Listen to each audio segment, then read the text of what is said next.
झारखंड प्रदेश अध्यक्ष काशिफ अहमद सिद्दीकी साहब है। मामला बहुत गर्म है। देश में तरह तरह की जहरीली बयानबाजी चल रही है।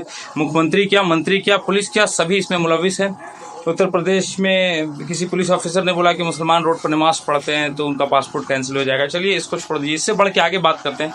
योगी जी ने बोला है कि 50 एक हिंदू 100 मुसलमानों के बीच में तो बहुत छोटी सी बात है। 50 हिंदू भी 100 मुसलमानों के बीच में सुरक्षित नहीं है।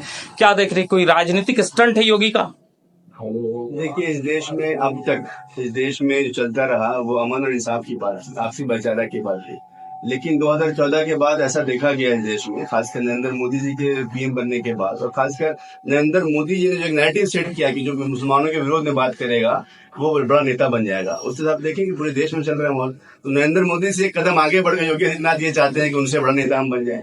तो इस देश में एक ट्रेंड चल रहा है। राष्ट्रीय अध्यक्ष हमारे चंद्रशेखर आजाद साहब बोलते हैं हमें चाहिए कि एक ट्रेंड चला हुआ है, जो मुसलमानों से नफरत की बात करेगा वो आगे बढ़ेगा। वो सीओ हो, वो वीडियोज हो, वो आला अधिकारी हो, आईएएस आईपीएस हो, और उनसे ऊपर बढ़कर नेता हो, मुख्यमंत्री हो, प्रधानमंत्री हो, सब बोल रहे हैं। तो मुसलमानों के विरोध में बोलना जो एक ट्रेंड बन गया है, बोल के लोग आगे बढ़ रहे हैं।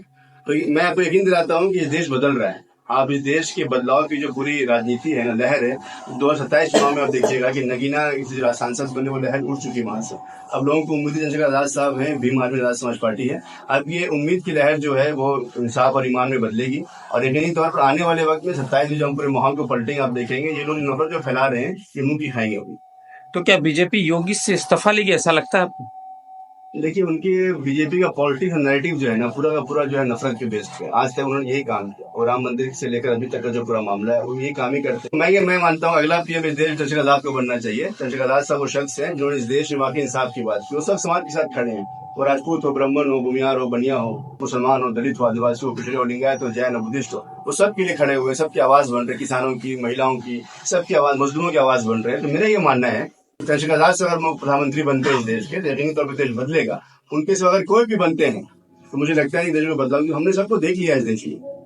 तो मुझे ऐसा है, मैं अल्लाह से दुआ भी करता हूँ हमेशा कि अल्लाह ताला इस देश में चंद्रशेखर आजाद शख्सियत को, मजलूमों की बात करते हैं, उनको प्रधानमंत्री बनाया जाए।